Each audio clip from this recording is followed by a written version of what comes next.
Hello বন্ধুরা, চলো আজকে তোমাদের কোথায় যাচ্ছি বলছি।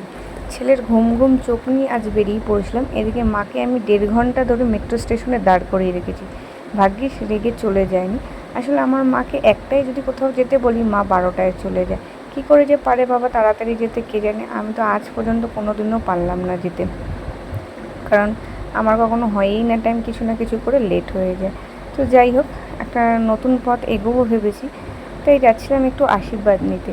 অনেক জায়গায় গিয়েছিলাম বলতে কি গিয়েছি, কিন্তু এখানে কোনো দিনের কোথাও যাওয়া হয়নি। মানে জায়গাটা কীরকম দেখতে, কী বৃত্তান্ত, কোনো কিছু যাওয়া হয়নি। হঠাৎই আমার যাওয়ার ইচ্ছে হলো।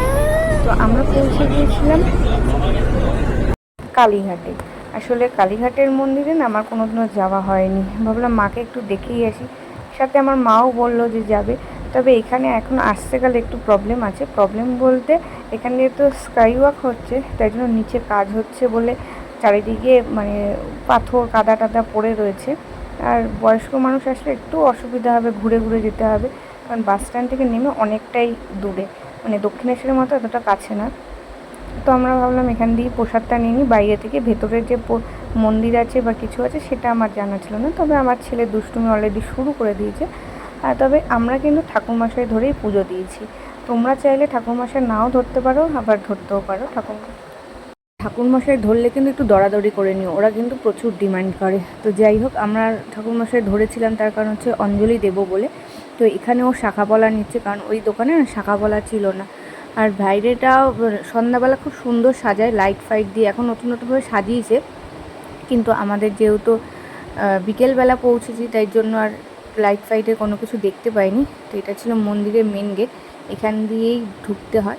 তো এখানে আমাদের পুজো দেওয়া হয়ে গেছিলো, যেহেতু ঠাকুরমশাই ধরে দিয়েছিলাম তাই তাড়াতাড়ি হয়েছিল। শিব মন্দির ছিল, আর এখানে ভেতরে না অ্যালাউ নেই ফোন সেরকমভাবে, তাই জন্য আমি লুকিয়ে লুকিয়ে যতটা পেরেছি করেছি। এখানে আমাদের মন্ত্র করাচ্ছি।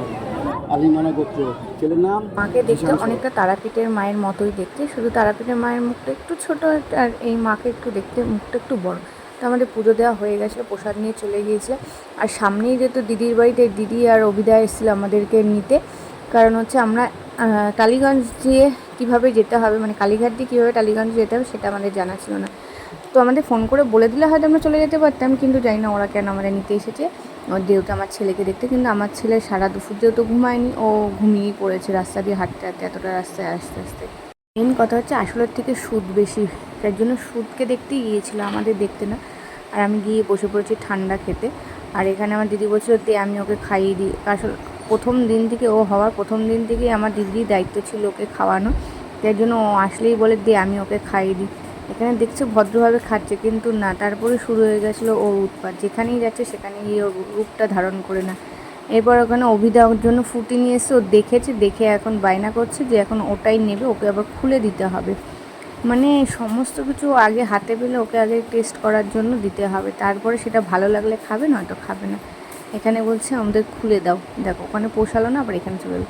তো চলো আজকের ভিডিওটা এখানেই শেষ করলাম।